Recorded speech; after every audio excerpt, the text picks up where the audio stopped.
हाय। React JS के important topics की series में आज हम दूसरी वीडियो में देखने वाले हैं कैसे रिएक्ट जेएस से कोड हम लिखते हैं, अर्थात रिएक्ट जेएस में हम कैसे वेब डेवलपमेंट करते हैं।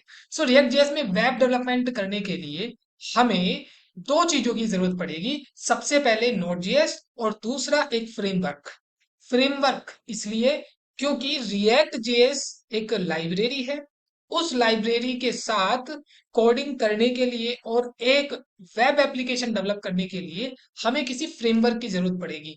फ्रेमवर्क क्या करेगा, उस रिएक्ट जेएस को तो लाएगा ही लाएगा, बल्कि उसके साथ यूज होने वाली और दूसरी डिपेंडेंसीज को भी एक साथ बंडल करके और एक पूरा एक प्रोजेक्ट तैयार कर देगा जहां पे आप डायरेक्ट कोड लिखेंगे और आपको किसी भी चीज की टेंशन लेने की जरूरत नहीं है। क्योंकि केवल रिएक्ट जेएस की लाइब्रेरी के अलावा और भी बहुत सारी हमें डिपेंडेंसीज की जरूरत होगी, और भी बहुत सारी लाइब्रेरीज और पैकेजेस की जरूरत पड़ती है जो आपके कंप्लीट वेब एप्लीकेशन को बिल्ड करने में मदद करती है। ठीक, तो केवल रिएक्ट जेएस की लाइब्रेरी उसके लिए सफिशियंट नहीं है, इसलिए हमें फ्रेमवर्क की जरूरत पड़ती है। तो यहाँ ऑलरेडी कुछ फ्रेमवर्क्स हैं जिनका हम यूज कर सकते हैं। तो चलिए हम सबसे पहले देखते हैं कि आप अपने किसी भी जावास्क्रिप्ट कोड को रन करने के लिए आपके सिस्टम के अंदर नोड जेएस इंस्टॉल होना चाहिए। और नोड जेएस को इंस्टॉल करने के लिए आपको इस वेबसाइट के ऊपर आना पड़ेगा, या सीधा यहाँ पे आप डायल कर देंगे नोड जेएस। जैसे ही आप नोड जेएस डायल टाइप करेंगे, सर्च करेंगे, और फिर यहाँ पे आप इसको इंस्टॉल कर लेंगे, आपके सिस्टम में इंस्टॉल हो जाएगा। इंस्टॉल होने के बाद आप अपना सीएमडी कमांड प्रॉम्प्ट ओपन करेंगे और वहां पे चेक करेंगे क्या आपका नोड ठीक से इंस्टॉल हो गया है या नहीं हो गया। तो नोड हाइफन वी से आप उसका वर्जन चेक कर लेंगे, तो इससे पता चल जाएगा। जब आप नोड जेएस को इंस्टॉल करते हैं तो आपका एनपीएम भी इंस्टॉल हो जाता है, तो उसका भी आप वर्जन चेक कर लेंगे। ये एनपीएम क्या होता है, सभी नोड के पैकेजेस को मैनेजर है। ठीक है, पैकेजेस का मैनेजर है जो नोड के पैकेजेस को इंस्टॉल करने में मदद करता है। ठीक है, ये दोनों चीजें आ गई हैं। अब बात आती है कि हमें प्रोजेक्ट का इंस्टॉलेशन करना पड़ेगा। सो प्रोजेक्ट के इंस्टॉलेशन के लिए हमें क्या करना पड़ेगा, अब हम एक फ्रेमवर्क सेलेक्ट करेंगे। फ्रेमवर्क के लिए मैं आपको सजेस्ट करता हूं आप वीट का यूज करें फॉर रिएक्ट एप्लीकेशन डेवलपमेंट। तो उसके लिए आप यहाँ पे क्या करेंगे, यहाँ पे सीधा वीट को सर्च करेंगे और वीट डॉट डेट। ठीक है, सो आप सीधा यहाँ पे वीट को सर्च करें, वीट, VITE। ठीक है, एंड देन एंटर। सो यहाँ पे जो फर्स्ट एप्लीकेशन आई है इस पे क्लिक किया। क्लिक करने के बाद यहाँ पे गेट स्टार्टेड पे क्लिक किया। गेट स्टार्टेड पे क्लिक करने के बाद जस्ट ऊपर की तरफ को स्क्रॉल कर दिया। स्क्रॉल करने के बाद ठीक है, देखो ये सब चीज आ गया है कि जावा स्क्रिप्ट के अंदर ये रिएक्ट को सपोर्ट करता है। ठीक है, सबको सपोर्ट करता है, उधर टाइप स्क्रिप्ट के अंदर भी सबको। ठीक है, अब उसके बाद जो पहली कमांड आती है इसको कॉपी किया। इस कमांड को कॉपी करने के बाद अब आप क्या करेंगे, अपने डेस्कटॉप पे जाएंगे। डेस्कटॉप पे जाने के बाद वहां पे अपने वीएस कोड को ओपन कर लेंगे। मैंने अपने विजुअल स्टूडियो कोड को ओपन कर लिया। ओपन करने के बाद ठीक है, यहाँ पे आप क्या करेंगे, यहाँ पे उस कमांड को पेस्ट कर देंगे। ठीक, चलिए पेस्ट कर देते हैं।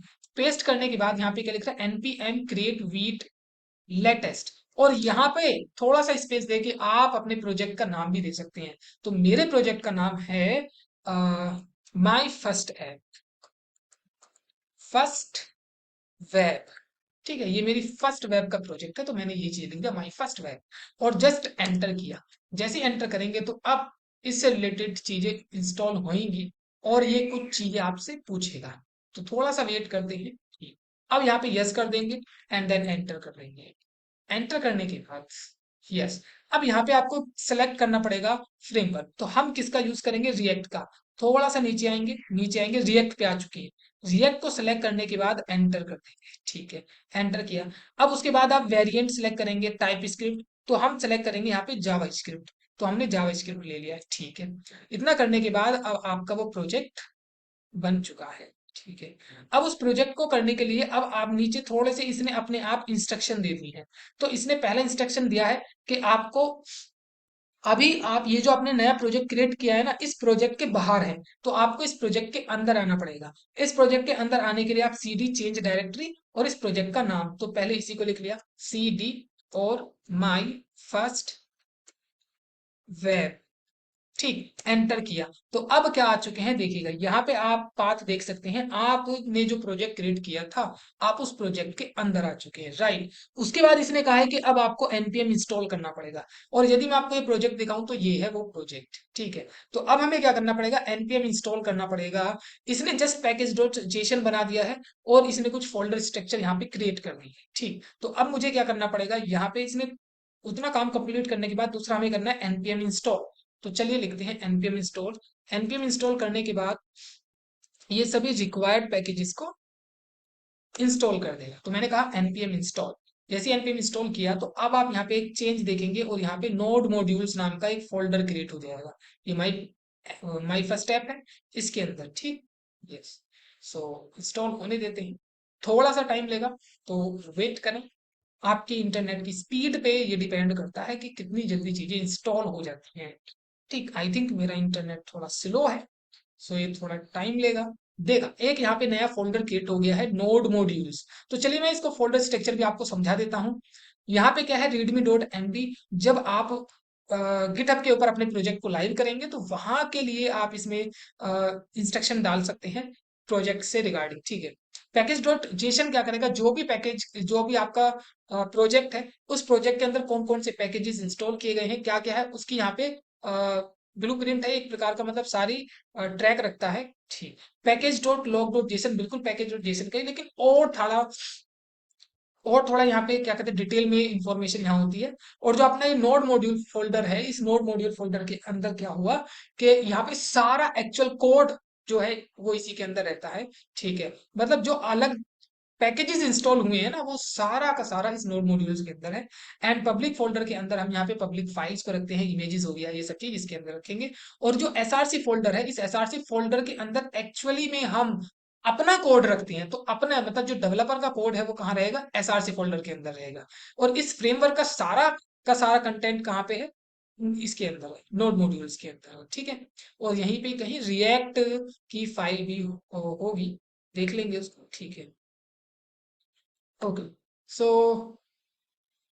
राइट, अब नेक्स्ट कमांड क्या है, नेक्स्ट कमांड है अपना npm रन डेव, ठीक। तो चलिए npm रन डेव करते हैं, npm रन डेव।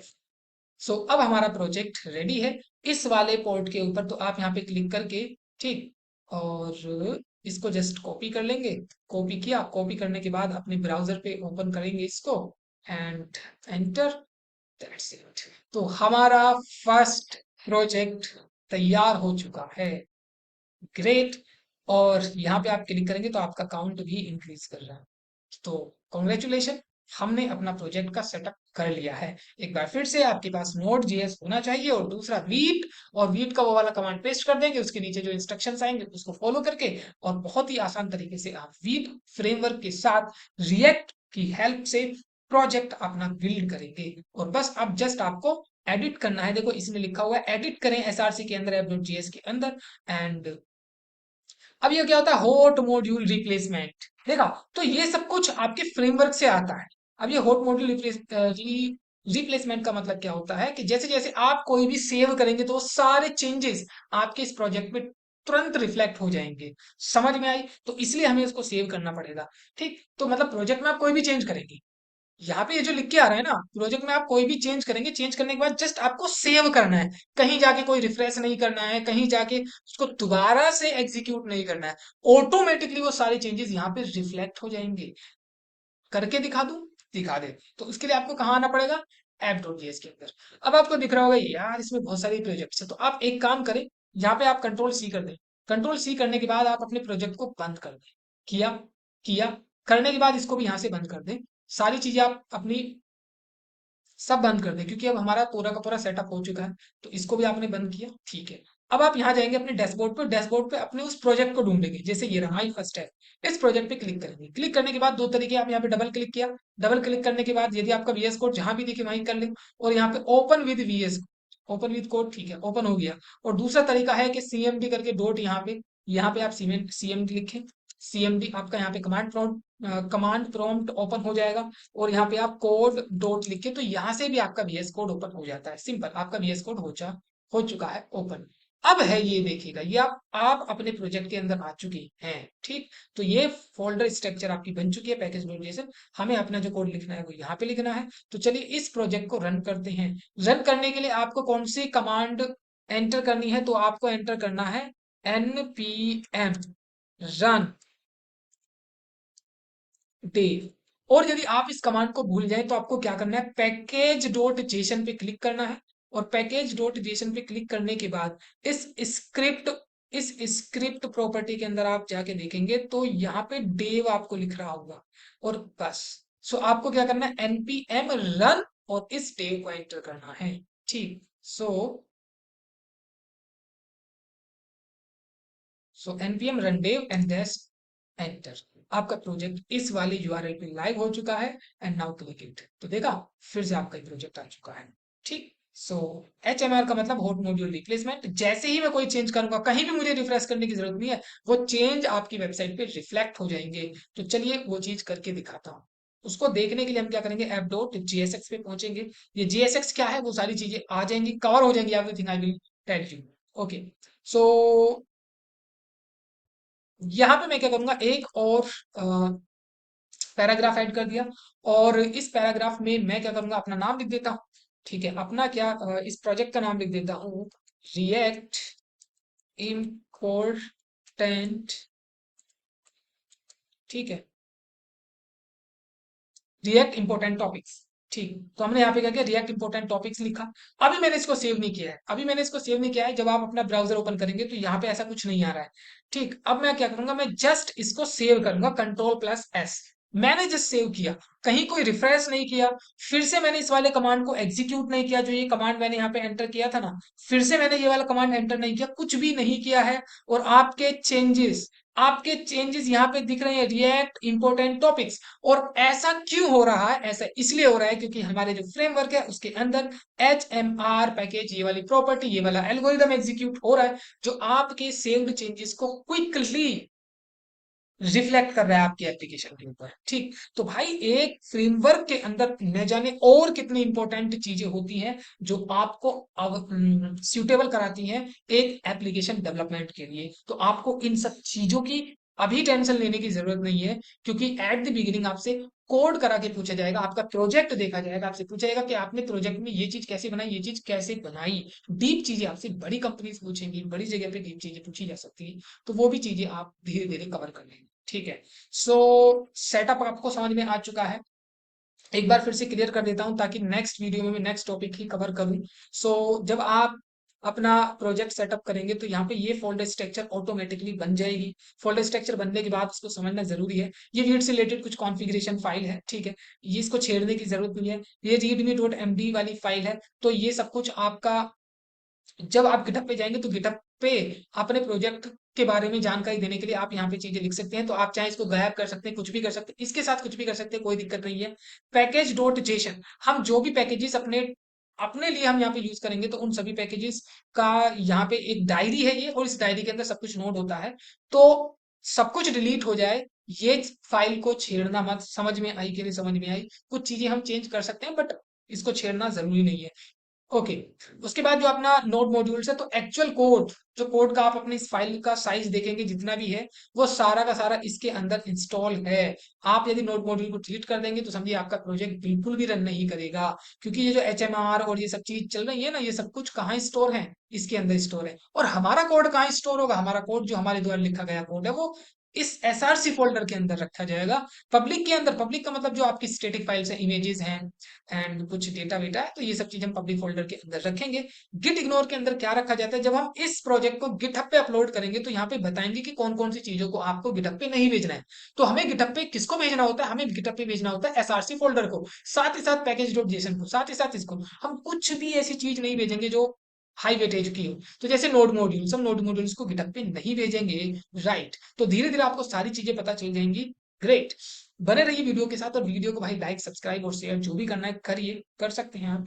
ठीक है, और आपको फोल्डर स्ट्रक्चर के बारे में पता चल चुका है, आपका पहला कोड जनरेट हो चुका है। सो नेक्स्ट वीडियो में मैं नेक्स्ट टॉपिक स्टार्ट करूंगा, और उस नेक्स्ट टॉपिक के साथ साथ अब टॉपिक वाइज ही चीजें चलेंगी, प्रोजेक्ट तो लास्ट में बनाया जाएगा। ठीक है, सो फिर ठीक है, मिलते हैं नेक्स्ट वीडियो में। Bye bye.